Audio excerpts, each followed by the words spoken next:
नमस्कार, मैं हूं विद्यासागर। स्वागत है आप सभी का न्यूज वन इंडिया में। और इस वक्त की बड़ी खबर ग्रेटर नोएडा से, जहां न्यूज वन इंडिया की खबर का असर हुआ है। डीएम सुहास ने अवैध खनन की जांच एडीएम को सौंप दी है। एडीएम वंदिता श्रीवास्तव ने गठित की कमेटी में खनन विभाग प्राधिकरण के अधिकारी को शामिल किया गया है। अवैध और वैध खनन की जांच करेगी कमेटी। न्यूज वन इंडिया ने दिखाई थी अवैध खनन की खबर। एक बार आपको फिर से बता दें, लगातार हम गाजियाबाद ग्रेटर नोएडा में अवैध खनन से जुड़ी खबर हम दिखा रहे थे कि किस तरीके से वहां पर अवैध खनन चल रहा था और धड़ल्ले से ये काम किया जा रहा था रात के अंधेरे में, यानी वहां पर अवैध खनन का कारोबार चल रहा था। आखिर किसने इसे परमिशन दी थी खनन माफियाओं को? और ये खबर को लगातार दिखाने के बाद एक बड़ा एक्शन हुआ है। सबसे अहम बात ये कि न्यूज वन इंडिया की खबर का असर हुआ है और डीएम ने जांच के आदेश दिए हैं। एक कमेटी बनाई गई है और कमेटी के माध्यम से फौरन जांच करने के लिए कहा गया है। एक बार आपको फिर से बता दें कि न्यूज वन इंडिया की खबर का असर ग्रेटर नोएडा से खबर आ रही है। डीएम सुहास ने अवैध खनन की जांच के लिए एडीएम को नियुक्त कर दिया है। एडीएम वंदिता श्रीवास्तव ने एक कमेटी बनाई है और कमेटी में खनन विभाग प्राधिकरण के अधिकारी को भी शामिल किया गया है। अवैध और वैध खनन की जांच करेगी कमेटी।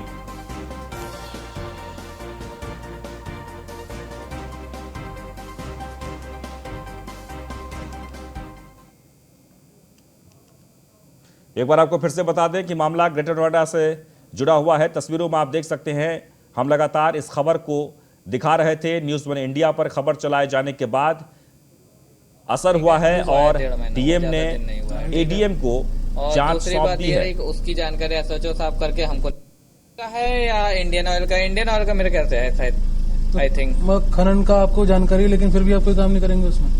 हमें जानकारी नहीं, क्योंकि हमको आया अभी 1.5 महीना हुआ है। ठीक है, हमको आया 1.5 महीना हुआ, ज्यादा दिन नहीं हुआ है। ठीक है, और दूसरी बात ये रही कि उसकी जानकारी एसएचओ साहब करके हमको निर्देशित करेंगे कि हमें क्या करना है।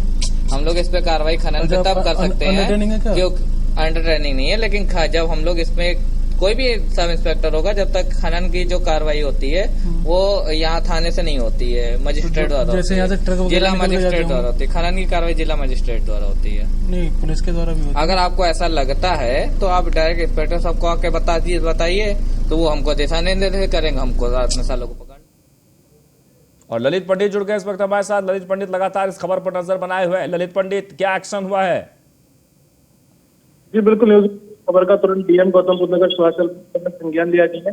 इसमें एडीएम एफआर जो कि वंदिता श्रीवास्तव है, उनको जांच सौंपी गई है और उनके द्वारा इस मामले की जांच हेतु जो एक कमेटी का गठन किया गया है।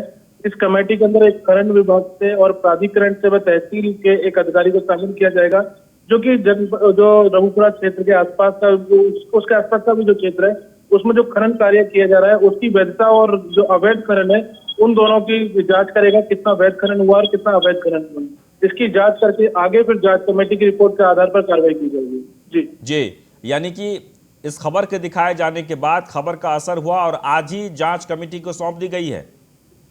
जी बिल्कुल, यहाँ पर जो डीएम सुहास एलवाई के द्वारा तुरंत कार्रवाई करते हुए एडीएम एफआर वंदिता श्रीवास्तव को इस मामले की जांच की कमान सौंपी गई है और उनके द्वारा यहाँ पर जांच कमेटी का भी गठन किया गया है, जो कि पहले पूरे मामले की वहाँ पर जो जिस तरह से खनन हुआ है, खनन कहाँ पर वैध है और कहाँ पर अवैध रूप से खनन हुआ, उसकी जांच करके जो भी अवैध खनन हुआ उस पर आगे की कार्रवाई जो जांच कमेटी है उसकी रिपोर्ट के आधार पर की जाएगी। चलिए, बहुत बहुत शुक्रिया। आगे बढ़ते हैं गोरखपुर को। सीएम योगी की सौगात चिड़ियाघर के लोकार्पण कार्यक्रम में बोले सीएम योगी आदित्यनाथ। वन्यजीवी और आपको बता दें कि वन्यजीव हमसे हैं और वन्यजीव से हम, ये बात उन्होंने कही है। और आज गोरखपुर को एक नई सौगात मिली है। छोटे से वक्त में कैसे प्रकृति के साथ समन्वय स्थापित होता है, ये यहाँ साबित होता है। स्कूली बच्चों को यहाँ फ्री में भ्रमण कराने का पैकेज तय होगा, ये भी बात मुख्यमंत्री कह रहे थे। स्कूली बच्चों को भी वन्य जीवों के बारे में जानकारी होनी चाहिए। तो गोरखपुर पहुंचे थे मुख्यमंत्री योगी आदित्यनाथ और उन्होंने गोरखपुर वासियों को एक नई सौगात दी है। चिड़ियाघर के लोकार्पण कार्यक्रम में कई अहम बातें उन्होंने कही। गोरखपुर प्राणी उद्यान जिस उद्देश्य से यहां पर स्थापित किया गया है उन लक्ष्यों को प्राप्त करेगा। मुझे यह बताते हुए प्रसन्नता है कि इस प्राणी उद्यान का नामकरण भारत माता के महान सपूत काकोरी कांड के नायक शहीद हसफाउल्लाह खां के नाम पर इस प्राणी उद्यान का नाम रखा गया है। गोरखपुर और काकोरी कांड के नायकों का बहुत अटूट संबंध है। हम सब जानते हैं कि काकोरी कांड की पूरी भूमिका तय की गई थी शाहजहांपुर में, और उस भूमिका को तय करने वाले महानायक थे पंडित राम प्रसाद बिस्मिल। पंडित राम प्रसाद बिस्मिल के नेतृत्व में जो योजना रचना तय हुई थी कि अंग्रेज इस देश को लूट करके भारत के खजाने से ही भारत की जनता के खिलाफ षड्यंत्र करते हैं, उनका शोषण करते हैं, उन पर अत्याचार करते हैं। इसके लिए तय हुआ कि जो सरकारी खजाना लेकर के लोग जा रहे हैं इसको लूटा जाए, और लखनऊ के काकोरी नामक स्थान पर इस खजाने को लूटने की कार्य योजना को अंजाम दिया गया। इसमें पंडित राम प्रसाद बिस्मिल के जो सहयोगी थे उसमें हसफाउल्लाह खां भी थे, ठाकुर रोशन सिंह थे, चंद्रशेखर आजाद थे, अन्य वे सभी क्रांतिकारी थे भारत के स्वाधीनता आंदोलन में, जिनका नाम बड़े सम्मान के साथ हर भारतीय लेता है। और हम सब इस बात को भी जानते हैं कि अंग्रेजों ने पंडित राम प्रसाद बिस्मिल को गोरखपुर की जेल में ही रखा था, और बाद में गोरखपुर की जेल में ही उन्हें फांसी की सजा दी गई थी। पंडित राम प्रसाद बिस्मिल का भव्य स्मारक गोरखपुर की जेल में प्रदेश सरकार ने अभी हाल ही में बना करके तैयार किया।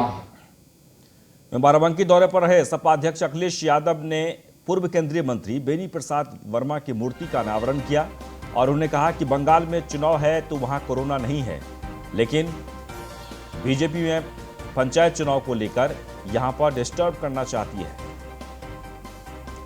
तो पूर्व मुख्यमंत्री अखिलेश यादव बाराबंकी पहुंचे, जहां पर पूर्व केंद्रीय मंत्री बेनी प्रसाद वर्मा की मूर्ति का अनावरण किया गया।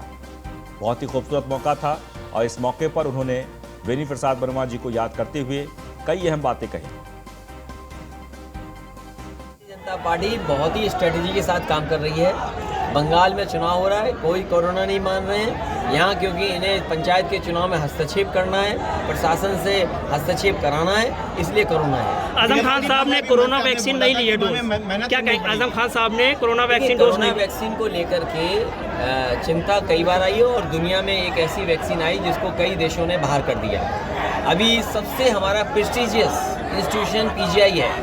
अगर पीजीआई के डायरेक्टर 2 डोज ले लें और उसके बाद उनके परिवार में कोविड हो जाए, अभी देश के स्पीकर उनको कोविड का सामना करना पड़ा, अभी सुनने में आया सचिन क्रिकेटर है उनको भी कोविड का सामना करना पड़ रहा है। तो बीमारी है, लेकिन जिस तरीके से जानकारी और जिस तरीके से तैयारी होनी चाहिए सरकार की, शायद सरकार ना। आगे बढ़ते हैं। कानपुर और वाराणसी कमिश्नरेट में आईपीएस अफसरों की तैनाती कर दी गई है। 7 आईपीएस अफसरों को कानपुर और वाराणसी कमिश्नरेट में तैनात किए गए हैं। आपको बता दें कि अनूप कुमार सिंह को कानपुर कमिश्नरेट में डीसीपी बनाया गया है, जो कि 13वीं वाहिनी पीएसी मुरादाबाद में सेना नायक थे। वहीं कानपुर के डीसीपी सलमान तास को भी नियुक्त किया गया है। संजीव त्यागी भी कानपुर के डीसीपी के तौर पर बने हैं। वहीं रवीना त्यागी भी कानपुर में डीसीपी बनाई गई हैं। विक्रांत विर्क की अगर बात कर ली जाए तो उन्हें वाराणसी में डीसीपी के तौर पर नियुक्त किया गया है। अमित कुमार प्रथम को वाराणसी में डीसीपी बनाया गया है।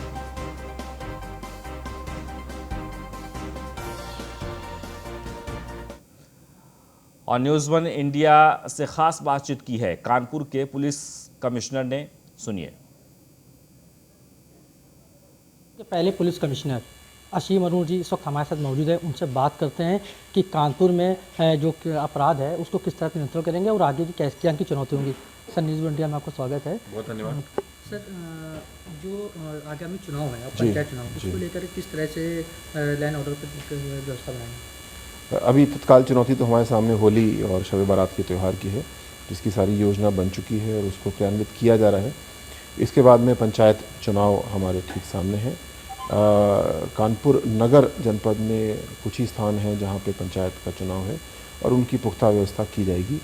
जो कानपुर आउटर के नाम से पुलिस डिस्ट्रिक्ट बनाया गया है, उसके लिए पुलिस अधीक्षक की नियुक्ति अभी होने वाली है और वो उसके लिए मूल रूप से जिम्मेदार होंगे। जो संसाधन के हिसाब से अन्य किसी तरीके से मदद चाहिए होगी वो कानपुर नगर कमिश्नरेट भी उनको देगी। और पंचायत चुनाव मुझे पूरा विश्वास है कि हम लोग शांतिपूर्ण और निष्पक्ष तरीके से कराएंगे। सर, आप एटीएस से आए हैं और कानपुर में कहीं ना कहीं आतंकी कई गतिविधियां हो चुकी होगी, तो उसका समन्वय बनाकर कैसे उस पर नियंत्रण पाएंगे? मैं आने से पहले ही मेरी बात हुई IG ATS Shri GK. Goswami साहब से। कानपुर आतंकवादी दृष्टिकोण से हमेशा से संवेदनशील रहा है। मैं 3.5 साल एटीएस का चीफ रहा और उस बीच एक गैंग यहाँ पे पकड़ा गया था जो कि आईसिस से संबंधित था। एक एनकाउंटर भी लखनऊ में उसी संबंधित हुआ था और उसके अतिरिक्त भी और ऐसे छोटे बड़े कई ग्रुप्स पकड़े गए। इसकी रोकथाम के लिए मेरे व्यक्तिगत विशेषज्ञता मैं समझता हूँ काम आएगी और एटीएस की जो संस्था के रूप में विशेषज्ञता है वो काम आएगी। सो आईजी एटीएस साहब से मैंने तुरंत इस संबंध में समन्वय किया है और एटीएस की इकाई कानपुर में स्थापित भी है और उनको जो आवश्यक सहयोग चाहिए वो हम देंगे। जो सूचना हमारे पास आती हैं और एटीएस के लायक हैं उनको हम देंगे और पूरी तरीके से कानपुर को हर दृष्टिकोण से सुरक्षित रखेंगे। अच्छा, ट्रैफिक लोग सर क्या कहेंगे? सर, कानपुर ट्रैफिक व्यवस्था एक चैलेंज है क्योंकि आप आगरा में भी रहे हैं, तो आगरा का ट्रैफिक कानपुर से बहुत ज़्यादा खराब था, उसको भी आपने सुधारा, तो कानपुर में किस तरह से व्यवस्था बनाएंगे? ट्रैफिक की व्यवस्था जो है वो चुनौतीपूर्ण है क्योंकि गाड़ियाँ बढ़ती जा रही हैं लेकिन सड़कें चौड़ी नहीं हो पा रही हैं, क्योंकि कहाँ तक चौड़ी होंगी। तो उसका हल एक ही है कि अनुशासन लाया जाए। अनुशासन के लिए कुछ टेक्नोलॉजी चाहिए और कुछ क्रिया चाहिए, कुछ प्रोसेसेस चाहिए हमको। टेक्नोलॉजी के तहत ई चालान, कैमरा, क्रेन, ये उपाय हैं जो कि हर जगह किए जाते हैं और उसी पे हम लोगों को काम करना है। जो दीर्घकालिक उपाय हैं जैसे कि मेट्रो बन रही है, हमारा बड़ा सौभाग्य है, बस सिस्टम है, इसको मेट्रो बनने में तो समय है लेकिन इसके नियोजन में पुलिस अपना योगदान करेगी। जो बस सर्विस है, जो टेम्पोज हैं, इनका बेहतर संचालन कैसे हो, ट्रांसपोर्ट डिपार्टमेंट को इसमें सहयोग किया जाएगा। तो जब विभिन्न सरकार की विंगों का अच्छा समन्वय होगा तो निश्चित रूप से अच्छे रिजल्ट मिलेंगे और ट्रैफिक हमारी शीर्ष वरीयता में रहेगा। खासकर एक एसएसपी लेवल के ऑफिसर अकेले डीसीपी ट्रैफिक, उनके साथ में एक एडिशनल एसपी, 2 सीओ जो पूर्व की शब्दावली थी वो रहेंगे और ऐसे 4 अधिकारी केवल ट्रैफिक पे पूरा काम करेंगे और मैं तो देखूंगा इसको। सर, अपराधियों पर आपकी हमेशा नकेल रही है, तो कानपुर के अपराधियों को क्या संदेश देंगे आप? जिस तरह का उनका अपराध है उनको किस तरह, जैसे कि योगी जी ने कहा था कि अपराधी जेल में रहें, उसी तरह आप क्या करेंगे? बिल्कुल, मैं ये स्पष्ट करना चाहूँगा कि किसी भी प्रकार के अपराध, चाहे वो छोटी मारपीट हो, चाहे वो बड़ी घटना हो, हम लोग हर घटना का इन्वेस्टिगेशन बहुत गहराई से करेंगे, वैज्ञानिक तरीके से करेंगे, जिससे कि मात्र गिरफ्तारी हो गई काम नहीं पूरा हुआ हमारा। गिरफ्तारी हुई, ऐसी चार्जशीट हो कि सुप्रीम कोर्ट तक से उसकी बेल ना हो और सज़ा उसको मिले, जल्दी सज़ा मिले, तब हम कानून व्यवस्था को मजबूत मान सकते हैं। तो इस प्रकार पैरवी, इन्वेस्टिगेशन, इसकी भी विशेषज्ञता हमको और आगे बढ़ानी है। जो अच्छी से अच्छी दुनिया की हो सकती है वो हमको करनी है और फिर निश्चित रूप से अपराधी डरेंगे इस बात से। ये तो कानपुर के पुलिस कमिश्नर आसिम मनोज जी ने साफ तौर पर इंडिकेट कर दिया कि अपराधी सुधर जाएं, अन्यथा उन पर कड़ी कार्रवाई। इसके साथ ही जो आतंकी गतिविधियां आ रही हैं उसके लिए भी आईजी एटीएस से बात कर ली है और समन्वय बनाकर उन पर कड़ी कार्रवाई की जाएगी। कानपुर से Ramji Sharma, news 1 India. Meerut police ने होली के मद्देनजर फ्लैग मार्च का आयोजन किया है। लोगों के बीच जागरूकता करने की कोशिश की गई। साथ ही साथ मेरठ में पुलिस प्रशासन के आला अधिकारी, ADG, SSP, SP city, SP ग्रामीण क्षेत्र के तमाम जो अधिकारी हैं सुरक्षा बल के साथ मौजूद रहे। पुलिस का संदेश है कि आगामी त्यौहार के मद्देनज़र यानी कि होली के मद्देनज़र लोग सतर्क रहें, सावधान रहें, खासकर कोरोना को लेकर, चूँकि कोरोना का कहर लगातार जारी है और लगातार संक्रमित हो रहे हैं लोग। ऐसे में पुलिस ने लोगों को संदेश दिया है और उन्होंने ये भी कहा है कि आपके सेवा में हम 24 घंटे तत्पर हैं। एक ये बताने के लिए कि पुलिस पूरी तरह से तत्पर है। सभी जगह यहाँ पूरे जनपद मेरठ में आज फ्लैग मार्च किया गया। यहाँ मेरठ में भी एडीजी महोदय, जिलाधिकारी मेरठ में सभी लोगों ने आईजी सर सब लोग रहे और सबने यहाँ फ्लैग मार्च किया और इसका उद्देश्य यही था कि सभी लोग अपने आप को सुरक्षित महसूस करें और जो भी कोविड के गाइडलाइन है उसका अनुपालन करते हुए सेफ और सुरक्षित होली मनाएं और इसी के अनुसार सारे लोग। होली के त्योहार को मद्देनजर रखते हुए मेरठ के आला अधिकारी एडीजी एसएसपी के साथ साथ क्षेत्र अधिकारी एसपी ट्रैफिक, मैं आपको दिखाना चाहूंगा मेरे पीछे जो अधिकारी हैं आला अधिकारी एसपी ट्रैफिक के साथ साथ और एसएसपी मेरठ, ये आला अधिकारी यहाँ पर फुट पेट्रोलिंग कर रहे हैं जिससे होली के त्योहार को मद्देनजर रखते हुए साथ साथ लोगों को यहाँ पर जागरूक भी किया जा रहा है कि होली के त्योहार में जिस तरह से कोरोना की संख्या बढ़ती जा रही है उसी को मद्देनजर रखते हुए यहाँ पर लोगों को जागरूक करने का काम कर रहे हैं। साथ साथ यहाँ पर फुट पेट्रोलिंग की जा रही है बेगम पुल से। यहाँ से आप देख सकते हैं कि सदर रोड पर जो फुट पेट्रोलिंग की जा रही है, मेरे पीछे एडीजी एसएसपी आला अधिकारी सभी यहाँ पर मौजूद हैं। सभी आला अधिकारी पैदल मार्च करके यहाँ सदर रोड पर फुट पेट्रोलिंग कर रहे हैं जिससे कि आगामी होली के त्योहार को मद्देनजर रखा जा सके। तो मेरठ पुलिस और एसटीएफ की टीम मिलकर संयुक्त कार्रवाई करते हुए मेरठ में मिलकर चल रही अवैध असलहा फैक्ट्री का पर्दाफाश किया है और इसी खुलासे को लेकर एसएसपी अजय साहनी से इंडिया न्यूज संवाददाता ने खास बातचीत की है। हमारे साथ मेरठ एसएसपी बात करने के लिए मौजूद है। सर, जिस तरह से मेरठ के अंदर असला बनाने की फैक्ट्रियों का एसटीएफ और क्षेत्रीय पुलिस द्वारा पर्दाफाश किया गया है, इसमें सर क्या कार्रवाई की जा रही है? इस क्रम में जैसा कि आप देख रहे हैं सूचना लागू हुई है, उसके पश्चात तमाम सूचनाएं प्राप्त हुई थी। उसमें एसटीएफ और जनपदीय पुलिस द्वारा रेड की गई है और इसमें 150 के आसपास से पिस्टल, कंट्रीमेड पिस्टल और बंदूकें बरामद की गई हैं। साथ ही भारी मात्रा में अधबनी चीजें, फैक्ट्री, ये सारी चीजें भी मिली हैं और इस पूरे क्रम में जो पुलिस टीम इसमें कार्य कर रही थी उसको अपर मुख्य सचिव गृह महोदय द्वारा 2 लाख रुपए का पुरस्कार घोषित किया गया है। सर, पंचायत चुनाव को लेकर के सर क्या क्या तैयारी चल रही है और आने वाले चुनाव में ऐसी जो अनेक जगहों पर फैक्ट्री होती है असला को लेकर के रंजिश जो निकाली जाती है पंचायत चुनाव पर, उन पर सर क्या कार्रवाई की जाए? मेरठ पुलिस पंचायत चुनाव को निष्पक्ष और बिल्कुल शांतिपूर्ण तरीके से कराने के लिए तत्पर है। उसी क्रम में पूर्व में ही ये सारे जो भी अवैध लोग हैं इनकी गिरफ्तारी की गई है। काफी लोगों को जिला बदर किया गया है और जो भी ऐसे शस्त्र लाइसेंस लेकर रखे थे 130 लोग जिनके आपराधिक इतिहास थे उन सभी के लाइसेंस जमा करा लिए गए हैं, निलंबित करा दिए गए हैं और उसमें से कुछ के निरस्त हो गए हैं। बाकी को भी जिलाधिकारी के न्यायालय से निरस्ती कार्रवाई चल रही है। पूरी तरह से तत्पर है, तैयारियां चल रही हैं और निष्पक्ष चुनाव कराया जाएगा। सर, जल्द ही होली का त्योहार नजदीक है, इसमें पुलिस प्रशासन की सर क्या कार्रवाई चल रही है और लोगों को लेकर के जो कोरोना बढ़ता ही जा रहा है उसमें क्या कार्रवाई की जा रही है? कोविड के संबंध में जो गाइडलाइन है उसका प्रचार प्रसार किया जा रहा है, पीए सिस्टम के माध्यम से सबको बताया जा रहा है और जहां तक होली है उसमें लगातार फुट पेट्रोलिंग हो रही है। आज भी शाम को रहेगी, आप लोग भी आए उसमें और सारी चीजें कवर करें, जनता को आप लोग भी जागरूक करने में मेरठ पुलिस की मदद करें। देख सकते हैं जिस तरह से लगातार पंचायत चुनाव नजदीक हैं उसी को लेकर के मेरठ पुलिस कहीं ना कहीं कार्रवाई करती हुई नजर आ रही है। मेरठ के अंदर असला बनाने वाली फैक्ट्री का भंडाफोड़ किया है, कई जगहों पर असला बनाने का काम किया जा रहा था। किटोर थाना क्षेत्र, ब्रह्मपुरी, टीपी नगर में सभी का पर्दाफाश करते हुए पुलिस ने संयुक्त कार्रवाई करते हुए सभी को गिरफ्तार किया है। साथ साथ भारी मात्रा में यहाँ पर असला भी पुलिस ने बरामद किए हैं। बिहार में राशन के वितरण में पारदर्शिता को लेकर न्यूज़ 1 इंडिया के विशेष संवाददाता पुष्कर प्रवीण ने बिहार के खाद्य और आपूर्ति विभाग के सचिव विनय कुमार से खास बातचीत की है। इस दौरान उन्होंने क्या कुछ कहा, सुनिए।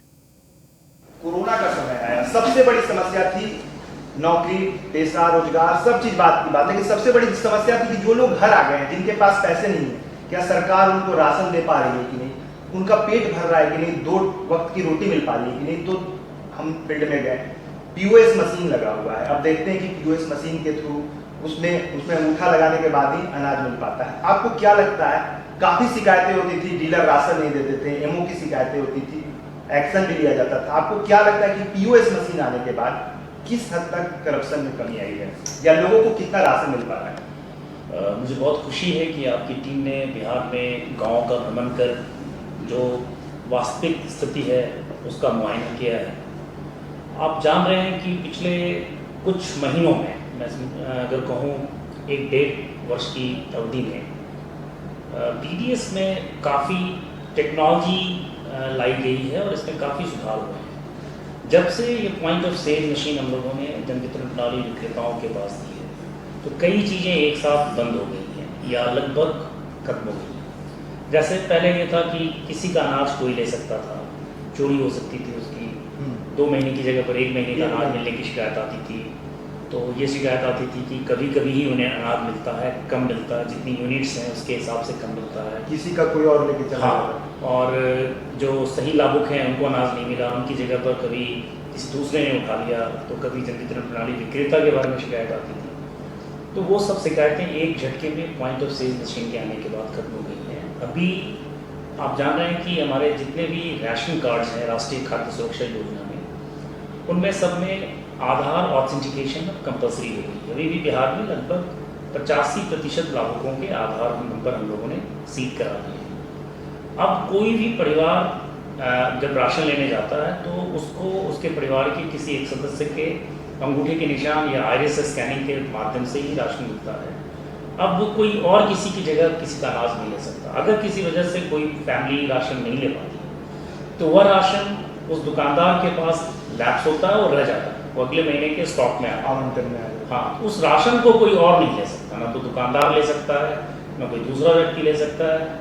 जब भी वो राशन POS मशीन आने के बाद हमने कुछ लाभुकों से भी बात किया जाकर के फील्ड में गए, उनको डर लग रहा है कि कहीं आधार कार्ड जो अभी जो डेट है कि आधार कार्ड सबको रजिस्टर्ड करना है। पहले तो परिवार में एक व्यक्ति कर रहा था, अब सबको रजिस्टर्ड करना है। हालांकि आप ट्रांसपेरेंसी के लिए इस चीज़ को ला रहे हैं, लेकिन एक डर है लोगों में कि कहीं आधार कार्ड बहुत लोगों का बना हुआ नहीं है, तो ऐसा ना हो कि फिर उनको अनाज से वंचित कर दिया जाए गरीब।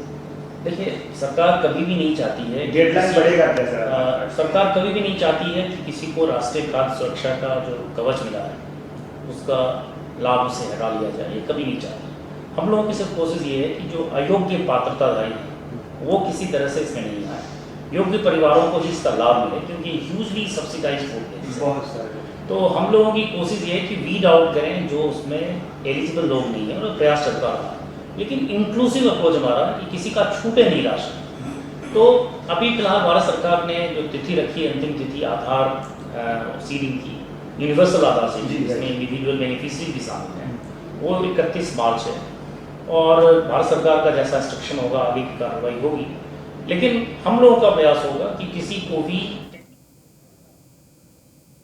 और इसी के साथ इस बुलेटिन में बस इतना ही, लेकिन आप बने रहें न्यूज़ 1 इंडिया के साथ।